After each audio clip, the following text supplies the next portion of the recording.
अस्सलामुअलैकुम, आप देख रहे हैं न्यू एट 5। मैं हूं फरहान शब्बीर। न्यू एट 5 में हम बात करेंगे कुछ मौजूदा सियासी सूरत हाल की, जो बड़े तल्ख रुख अपने सामने लेकर आ रही है। गुज़िश्ता रात जिस तरह हमने देखा, PTI से ताल्लुक़ रखने वाली MNA आयशा गुलालई ने प्रेस कॉन्फ्रेंस की। इमरान खान के ऊपर सख्त किस्म के ज़ाती नौइयत के उनके किरदार के हवाले से उन्होंने कुछ इल्ज़ाम भी लगाए और उसका जवाब भी आया। लेकिन उसके बाद से हम देख रहे हैं कि सियासत में फिर से वो अदवार याद आ रहे हैं जैसे पहले माजी में एक दूसरे की किरदार कशी के लिए जिस तरह के जुमले इस्तेमाल किए जाते थे, घरों के हवाले दिए जाते थे, वो कल से आज तक हम सोशल मीडिया से लेकर मीडिया तक सियासी रहनुमाओं के मुंह से इस तरह के बयानात सुन रहे हैं। कुछ सियासी सूरत हाल पर बात करेंगे। इसी हवाले से बात करने के लिए हमारे साथ मौजूद है, चूँकि हम ये देख रहे हैं कि जहाँ एक तरफ आयशा गुलालई ने प्रेस कॉन्फ्रेंस की इमरान खान के ऊपर, बिल्कुल उन्होंने जो इल्ज़ाम लगाया उसमें उन्होंने कहा है कि मैसेजेस करते थे और पार्टी में उन ख़वातीन की ही उनको टिकट दिया जाता है जो खुश रखती हैं। इस तरह के अल्फाज उन्होंने इस्तेमाल किए और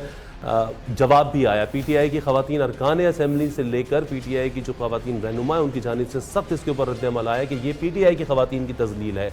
इसी कुछ सूरत हाल पर बात करेंगे कि PTI इस तमाम मामले की तफ्तीश से इनकारी क्यों है, होना चाहिए नहीं होनी चाहिए, अगर इल्ज़ाम गलत है तो भी साबित हो और अगर उन्होंने गलत इल्ज़ाम लगाया तो भी उनको सज़ा मिले। हमारे साथ मौजूद है PTI की खातून रहनुमा तंजीला इमरान साहिबा और यह मकबूल साहब हमारे साथ मौजूद हैं। इस्लामाबाद से हमारे ब्यूरो चीफ इस्लामाबाद कामरान खान होंगे। तंजीला साहिबा, सबसे पहले आपसे ही जानना चाहूँगा, इल्ज़ाम उन्होंने लगाया है आयशा गुलालई ने खासे सख्त जो अल्फाज इस्तेमाल किए, मैसेजेस करते थे, 2013 से कर रहे थे। कुछ सवाल उस पर भी उठ रहे हैं कि वो खामोश क्यों थी अब तक क्यों बर्दाश्त करती रहीं, लेकिन PTI इसकी सिरे से किसी किस्म की तफ्तीश से क्यों इनकारी है? अगर तफ्तीश होगी तो पता चल जाएगा कि ये गलत इल्ज़ाम लगा रहा था और इसके पस पर्दा भी कौन था। अगर जिस तरह कहा जा रहा है कि वो किसी के हाथों में खेल रही हैं, मोहरा बन गई हैं, तो वो भी पता चल जाएगा। बिस्मिल्लाह फरहान, बहुत शुक्रिया सबसे पहले आपके इनवाइट करने का। देखिए, एक खातून के होने के नाते सबसे पहले आयशा के जो प्रेस कॉन्फ्रेंस हुई, जो उनके इल्ज़ाम थे, और एक दिन पहले एक TV चैनल पे वो कह भी चुकी थी मैं कुछ सबूतों के साथ सामने आऊँगी और मैं बहुत कुछ पेश करूँगी। तो यकीन करें कि हम सब ने यही फैसला किया था कि अगर खुदा ना खास्ता कोई चीज़ गलत निकली तो हम आयशा का साथ देंगे। देखें, मैं कई मरतबा ये बात कोट कर चुकी हूँ कि हमारी पार्टी एक पॉलिटिकल पार्टी है, हमारी पार्टी फ़िरका नहीं है। हम कोई फ़िरका बंदी लेके नहीं बैठे हुए कि जो हमारी पार्टी है उसमें कुछ गलत हो ही नहीं सकता। पहली बात, बल्कि अगर खवातीन के साथ गलत होगा तो कोई खातून तो खवातीन तो चुप नहीं बैठेगी। सबसे पहले हमारी पार्टी आवाज़ उठाने वाली पार्टी है, चाहे वो दुनिया में किसी औरत के साथ गलत हुआ हो। देखें, आयशा का जो पहला बयान था कि खान साहब के करैक्टर के ऊपर उन्होंने बात की, उस पर हम चौंके ज़रूर थे। दूसरा बयान उनका ये था कि नवाज शरीफ जो हैं वो एक बहुत बाकिरदार आदमी है। यहाँ से ही मसला हमारी समझ में आना शुरू हो गया था कि प्रॉब्लम कहाँ पे से शुरू हुई है। आप एक ऐसे आदमी के ऊपर इल्ज़ाम लगा रही हैं, एक ऐसे आदमी के मतलब बात करिए जिसने इस दुनिया में अपना नाम, उसने क्रिकेट के बाद अगर पहचान बनाया तो एक औरत की वजह से उसकी पहचान बनी। शौकत खानम, एक ऐसी उसकी माँ जिसको लेके उसने तमाम औरतों के लिए, मैं समझती हूँ, इतनी बड़ी इज्जत और ऑनर पूरी दुनिया में उसने एक झंडे गाड़ दिए। उसके बाद दूसरी चीज़ उन्होंने कहा कि जी मैं इमरान खान साहब के जो मुझे SMS रिसीव हुए ब्लैकबेरी से, और वो ख़वातीन को कहते रहे कि तुम भी ब्लैकबेरी रखा करो। सारी पार्टी जानती है, सारी दुनिया जानती है, खान साहब के पास iPhone है और खान साहब के पास सैमसंग मोबाइल है। एक उन्होंने एंड्रॉयड रखा हुआ है और एक उन्होंने iPhone रखा हुआ है। ब्लैकबेरी वाली स्टेटमेंट उनकी गलत साबित, मतलब एक जनरल एनालिसिस जब हमने खुद से देखा तो हमें समझ आना शुरू हो गई कि क्या हो रहा है। तीसरी चीज़, उन्होंने तंजीला साहब उन्होंने ये कहा कि ऊपर से लेकर नीचे तक कुछ इस तरह का सिस्टम बना हुआ है, खवातीन जो है जो ताउन नहीं करती हैं उनको किसी किस्म के मुनासिब नहीं दिए जाते। क्या आपको इस PTI में होते हुए ऐसी सूरत हाल का सामना करना पड़ा है? मेरी बात सुने, मैं एक अरसे से इस पार्टी में, तकरीबन 8 साल मुझे इस पार्टी में हो गए। आज तक इस पार्टी के मर्द वो लोग हैं जिन्होंने हमेशा हमारे लिए रास्ता बनाया है, चाहे हम धरने में जा रहे हो, चाहे जलसे में जा रहे हो, चाहे हम छोटी मोटी कॉर्नर मीटिंग्स हो, ये मर्द हमेशा हमारे सरों की चादर बने। आप इस पार्टी में किन को देखते हैं, कौन लोग हैं आपके सामने? तरीन साहब है हमारे सामने, इमरान खान साहब है हमारे सामने, अलीम खान साहब है हमारे सामने, शोएब भाई है हमारे सामने। हम किन किन लोगों की बात करें? एजाज चौधरी साहब है हमारे पास, मियाँ महमूद शी साहब है हमारे पास। ये वो लोग हैं जिनकी निगाहें चारों वक्त, जिस वक्त भी हम खवातीन का कोई इवेंट होता है, उन ISF और यूथ के बच्चों के ऊपर होती है कि बेटा बहनें आ रही हैं, बेटा बाजी आ रही हैं, जी बाजी जी बहन से ज़्यादा हमारी इससे आगे कोई बात नहीं होती। इतनी रिस्पेक्ट लेने वाली पार्टी, इसी पार्टी में औरतों को एक सूबे की हमें हुकूमत मिली तो KPK में डिप्टी स्पीकर हमने खातून को साथ लिया। इस पार्टी ने आपको कहाँ से उठा के आयशा कहाँ ला के बिठाया? आपकी इज्जत और रिस्पेक्ट में कोई कमी इस पार्टी ने छोड़ी। कोई और बात आप करती हैं, कोई करप्शन के आप चार्जेस लगाती हैं, कोई खुदा ना खास्ता वो भी थे इल्जामात की। दो इससे बात करूंगा, पहले मैं जरा और ये सब आप कैसे देख रहे हैं और साहब इस सूरत हाल को? बात करने का आपने कहा, बात करने का भी दिल नहीं चाह रहा है इस तरह की, ये जो सियासत इस रुख पे हो जाती हुई नजर आ रही है आपको? ये बहुत तकलीफदेह चीज़ है। पहली बात तो ये है कि मैंने कल अपने प्रोग्राम में भी कहा था कि मैं इस मौजूद में बात करना नहीं चाहता, लेकिन मैं देखिए पाकिस्तान की सियासत के अंदर ये गंद आया कब से? मैं इसमें से पीपल पार्टी की, जुल्फ़िकार अली भुट्टो की और बेनज़ीर की क़यादत को बहुत अक्लमंद समझता हूँ। क्या क्या स्कैंडल नहीं थे कि जो नवाज शरीफ साहब के थे, और उनकी रंगीन मिजाजी किस किस को नहीं पता थी? क्या किसी ने कोई बात की? क्या उनकी बेटी का स्कैंडल सामने नहीं आया? लोगों ने कोई बात की? किसी ने उछाला? नहीं उछाला ना। पहली दफा आप अंदाजा करें कि टेहरियान का इशू 95 के जमाने में उठाया गया पर्सनली, फिर उसका उठाया गया, अपना जमायमा का उठाया गया, फिर पता नहीं क्या क्या, बेनजीर का जो उठाया गया जिस वक्त के ये सेल बना होता था, हमें नहीं पता हुसैन हक्कानी के साथ और हमारा दोस्त होता सिराज मीर मरहूम, ये सेल होता था जिसके अंदर उनकी तस्वीरें गिराए गए, पम्फलेट गिराए गए। यार कुछ खुदा का खौफ करो। अगर आप एक मुकदमा केस से हार गए तो इंसानियत रहने दो इस माशरे के अंदर थोड़ी। और आप कहते हैं अच्छा गुलालाई साहब जो कहते हैं, क्या कहते हैं उन्होंने कि जब तक कोई ना हो तो उसको ओहदा नहीं मिलता। हाँ, ताउन करने वाली खवातीन एमएनए तक तो पहुंच गई, तो कहाँ कहाँ ताउन किया उन्होंने? तो सवाल पूछा किसी ने? जरा ताउन की लिस्ट बता दें लोगों को कि एमएनए पहुंची हैं, तो उन लिस्ट के सारे वो भी बता दें सारा कुछ कि कहाँ था। एमएनए से ऊपर जाना था ना, वज़ीर आज़म बनना था। ये सवाल पूछते हुए भी अच्छा नहीं लग रहा है खातून से जो इस तरह की प्रेस कॉन्फ्रेंस करे। जिसने भी उसको पकड़ के देखे, मैं वो मुझे पहले मैं एक आपसे जाऊंगा और ये सब गुलालाई की प्रेस कॉन्फ्रेंस एक जाती मामला भी हो सकता था, लेकिन नून लीग उसको जिस तरह से अब उठा रही है, ये उठाना भी ठीक है। एग्जैक्टली मुझे उसका लतीफा याद है, मुन्नी बेगम के साथ मोइन अख्तर लतीफा बनाया करता था कि मुन्नी बेगम जो थी वो गाना गा रही थी, तो अचानक एक बंदा पिस्तौल लेके चढ़ गया उसके ऊपर स्टेज पे, तो घबरा गई। उसने कहा नहीं तुम गाओ, तुम हमारा बहन है, हम उसको ढूंढ रहे जो तुमको लाया था। ठीक, तो ये असल में देखिए उस स्टेज सेट किया गया, उस स्टेज के अंदर सब कुछ कैसे, और फिर उसके बाद कैसे कैसे लोग गुफ्तगू करते हैं, उनके किरदार हमें नहीं पता। यार रहने दो, क्योंकि आज हनीफ अब्बासी साहब ने प्रेस अब्बासी साहब ने कहा कि आप इमरान खान पे तो 62, 63, 64, 65, 68, 70 तक लगेंगे। किसने? हनीफ अब्बासी साहब ने। हमारा दोस्त है, लेकिन हनीफ अब्बासी साहब ने जिस मामले में जो कुछ करना चाहता है उसको अंदाजा ही नहीं है। यार घर की औरतों को, मैं तो इस चीज का कायल नहीं कि औरत बाहर निकले, सिंपल सी बात है, मेरा अपना एक नजरिया, ठीक है, लेकिन जो बाहर निकलती है मैं उसका एहतराम करता हूं। ठीक, कहीं भी है। आप क्या समझते हैं इस पाकिस्तान की सियासी पार्टियों में जो औरतें आती हैं उनके बारे में गुफ्तगू नहीं होती? खुदा की कसम उठा कहता हूं, इन एमएनएस की, इन सारे बड़े बड़े लीडरों की, इनकी गुफ्तगू टेप हो जाए जो प्राइवेट महफिलों में अपनी एमएनएस के बारे में करते हैं, लोग खुदा को इन पर लानतें भेजें। ये जो ह्यूमन राइट एक्टिविस्ट बनते हैं, मैंने इनको उसमें देखा हुआ है, वो जो क्या नाम था टॉक शो और वॉक शो, कैट वॉक्स के अंदर ये जिस तरह औरतें तोलते हैं, ये करैक्टर बनवाते हैं हमारे सामने। इनके प्राइवेट गुफ्तगू जो है, जिस वक्त अपनी हालत इस्तगराक में होते हैं, बातें करते हैं। यार मत करो इस औरत का मामला है, अपनी लड़ाई लड़ो, मर्द लड़ाई लड़ो। नून लीग को आपको नहीं लगता और ये साहब कि नून लीग अगर इस तरह से जाती मामलात इमरान खान के अगर लेकर आएगी तो आपके अपने लीडरों के फिर मामलात, पिछली वाकयात, पिछली चीजें भी खुलेंगी? यार आप मर्द हो, आपको नहीं पता मर्द किस किस की गुफ्तगू करता है?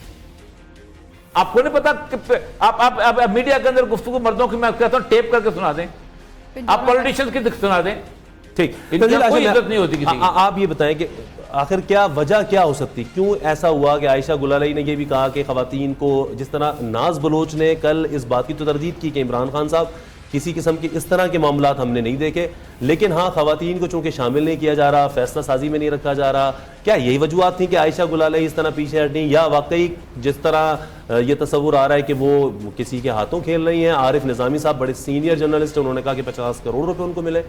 देखिए जहाँ तक ताल्लुक है नाज बलोच का, नाज ने इंतज़ामी बुनियादों पे अगर उन्होंने किसी चीज़ को समझा है तो मैं समझती हूँ कि सिंध की पॉलिटिक्स जिस तरफ जा रही थी उसमें हो सकता है कि नाज को अपना कैरियर नज़र ना आ रहा हो। ये एक हकीकत है, हम इस चीज़ पे वो बिल्कुल भी वो नहीं करेंगे कि पीटीआई ने वहाँ पे बड़े कुछ झंडे गाड़ दिए, सिंध में हमने बड़े कोई आला काम कर दिया। सिंध में हम अभी तक वीक जा रहे हैं, वहाँ पर हमारा कंपटीशन भी बहुत ज़्यादा है, पीएसपी आ गई, एमक्यूएम आ गई, काफ़ी फैक्टर्स हैं, पीपल्स पार्टी भी अपना पूरा जोर, जाहिर बात है उनका एक हमेशा से वहाँ पे एफिलेशन रही है, तो हो सकता है कि नाज बलोच को अपना कैरियर वहाँ पे कोई इतना साउंड प्रूफ ना अच्छा लग रहा हो। मैं बड़ी माजरत के साथ, लेकिन फिर वही बात आ जाती है कि नाज ने जिस खान साहब के करैक्टर के बारे में बात की, आप इस पार्टी की किसी भी औरत से बात करके देखेंगे, आपको खान साहब के या खान साहब की टीम में मौजूद किसी भी शख्स के कैरेक्टर के बारे में कभी आपको कोई नेगेटिव बात नहीं मिलेगी। दूसरी तरफ आप आ जाएं, अभी आप गुलाले की बात कर रहे थे कि वो ऐसा क्यों कर रही हैं। देखिए, एक दिन पहले जिस दिन हम जलसे के लिए इस्लामाबाद गए, यौम तशक्कुर के लिए, एक दिन पहले वो वहाँ खान साहब से उनकी पर्सनल मुलाकात हुई, जिसकी पिक्चर्स भी आप सब ने देखी, वो मंजर आम पे आई। वो अपने एक डेलीगेट के साथ गई थी, जिसमें रिक्शा यूनियन के लोग थे और दूसरे उनके यूनियन के लोग थे। वहाँ उन्होंने NA1 की टिकट के लिए अपनी कन्फर्मेशन की बात की, जिसपे खान साहब ने काफ़ी नाराज़गी, मैं ये नहीं कहती कि थोड़ी बहुत, काफ़ी, उनका लहजा भी तल्ख था और उन्होंने काफ़ी गुस्से से बात की कि आयशा आपके बारे में वहाँ से रिपोर्ट अच्छी नहीं है, ना आप असेंबली के इजलास में आ रही है, ना आप वहाँ पे कोई वर्किंग कर रही है, अभी तो मैं आपकी रिजर्व सीट के लिए भी सोचूंगा कि नेक्स्ट आपको लेना है कि नहीं लेना। मेरा ख्याल है उनको काफ़ी इनसिक्योरिटी थी। उनके साथ जाने वाले जो रिक्शा यूनियन के प्रेसिडेंट थे, उन्होंने भी अभी प्रेस कॉन्फ्रेंस कर दी है, उन्होंने भी बताया कि ऐसी वहाँ कोई बात नहीं हुई, ना खान साहब ने इनको कुछ कहा, ना इन्होंने कुछ पूछा। इन्होंने टिकट मांगी थी जो खान साहब ने टोटली रिफ्यूज़ की, कि उन्होंने कहा हमारा पार्लिमानी बोर्ड फैसला करेगा, मैं अकेला इख्तियार नहीं रखता हूँ। तो ये कामरान खान हमारे ब्यूरो चीफ हमारे साथ मौजूद है। कामरान खान साहब, आप क्या कहेंगे, वफाकी दारुल हुकूमत में अभी एक नई जो जंग छिड़ गई है, जो किरदार की अब बातें हो रही हैं, आयशा गुलाली साहबा ने प्रेस कॉन्फ्रेंस जो की, कैसे देखा जा सूरत हाल को और किन बातों में सदाकत ज्यादा नजर आ रही है, लोगों का क्या कहना है? जी शुक्रिया फरहान साहब। सबसे पहली बात तो ये कि हमारी सियासत का और पाकिस्तानी सियासत का जो सबसे घिनौना पहलू है वो यही पहलू है कि इसमें इस हद तक इल्ज़ाम तराशी की जाए कि औरत और मर्द जो हैं वो एक दूसरे के ऊपर इज़्ज़तों से मुताल्लिक जो हैं इल्ज़ामात जो हैं वो आयद करें, चाहे वो इल्ज़ाम आयद करने वाला है या जिस पर इल्ज़ाम लग रहा है, जो मुल्ज़िम ठहराया जा रहा है, उसका दोनों सूरतों में ये चीज़ इंतहाई घिनौना पहलू है जो कि नहीं होना चाहिए। मुझे एक किताब याद आ रही है जिसका टाइटल है बाज़ार हुस्न से पार्लियामेंट तक। मैं उस राइटर का नाम नहीं लूँगा इसलिए कि ये किताब लिखी नहीं गई बल्कि लिखवाई गई है, और उन्होंने लिखवाई गई है उन्हीं नादीदा क़ुव्वतों ने जिनको के बंद कमरों के अंदर झांकने और वहाँ की रिपोर्ट लेने का भी इख्तियार होता है। तो उसमें उस किताब में तकरीबन हमारी सियासत के जितने ही नाम हैं, अहम नाम हैं, वो तमाम के तमाम मौजूद हैं और उन पर इसी तरह के कोई इल्ज़ामात जो हैं वो लगाए गए हैं, जिसमें कहीं औरत का जिक्र है और कहीं किसी के रोमांस का जिक्र है। तो बुनियादी तौर पर ये बातें होती हैं। अच्छा, उस किताब में जिन लोगों के भी नाम हैं उनमें से कुछ तो वफात पा गए, कुछ अभी भी मौजूद हैं, ना जिन्होंने वफात पाई उन्होंने और ना जो मौजूद हैं उन्होंने किसी ने भी इसकी तरदीद नहीं की, क्योंकि वो बातें थीं जो वाकई कुछ ना कुछ किसी का जिक्र जो है वो किसी न किसी सूरत में मौजूद रहता है। लेकिन स्टेज पर बैठकर और करोड़ों आवाम के सामने मीडिया के ऊपर आकर इस तरह से एलिगेशन लगाना, ये जो है ये वाकई एक मायूब बात है। अगर मैं सिर्फ इतना कहूँगा कि अगर आयशा गुलाली 2013 में ही ये फ़ैसला कर लेती पार्टी छोड़ने का और इमरान खान से अपनी राहें जुदा करने का, तो यकीनन उनको वो पजीराई मिलती है, और जो आज उनके ऊपर नेगेटिव तनकीद भी अगर हो रही है तो कम से कम वो तनकीद ना होती, 100% वोट जो है वो उनको उनकी हमायत का ही मिलता। तो ये जाहिर है कि कल भी जब वो प्रेस कॉन्फ्रेंस कर रही थी और जिस तरीके से वहाँ पर उनको स्टेज के ऊपर ही फीडिंग की जा रही थी और जो ताने बाने मिलाए जा रहे थे और एक मीडिया हाउस से भी एक ताल्लुक जोड़ा गया, तो ये बात तो रिकॉर्ड पर मौजूद है और हमारे ज़राए ने भी हमें कंफर्म की है कि मुस्लिम लीग की नून की लीडरशिप की जानिब से फ़ोन कॉल्स की गई एक मखसूस मीडिया हाउस को, और प्रेस कॉन्फ्रेंस थी आयशा गुलाली की, लेकिन उसको कवर करवाने में एक्टिव जो थे वो नून लीगी रहनुमा थे। तो ये इसलिए ये ताने बाने जाहिर है इसी लिहाज से जो इसका जो साजिश वाला पहलू है और जो स्टेज्ड एलिगेशन वाली बात है उसका जो तासुर है वो फिर ज़्यादा मजबूत नजर आता दिखाई देता है। ठीक, फिर इसीलिए इल्ज़ामात के हवाले से भी फिर बहुत सवाल उठ रहे हैं। तंजीला ये बताएं कि जिस तरह हमने देखा कि तहरीक इंसाफ की तरफ से खवातीन ने तो बिल्कुल बबांग दाल कहा कि ऐसी कोई बात नहीं है, लेकिन अगर इस मामले की तफ्तीश हो जाए तो क्या बुरा है, तहकीक हो जाए तो क्या बुरा है, अगर गलत इल्ज़ामात लगाए जाए, कोई पीछे है। मैं फरहान आपको बहुत क्लियर करूँ बात, मैं नहीं समझती कि किसने ये बात कही कि तहकीक नहीं होनी चाहिए, मैं नहीं समझती। एक सेकंड मैं यहाँ रोक लूँ, तफ्तीश किस बुनियाद पर होती है?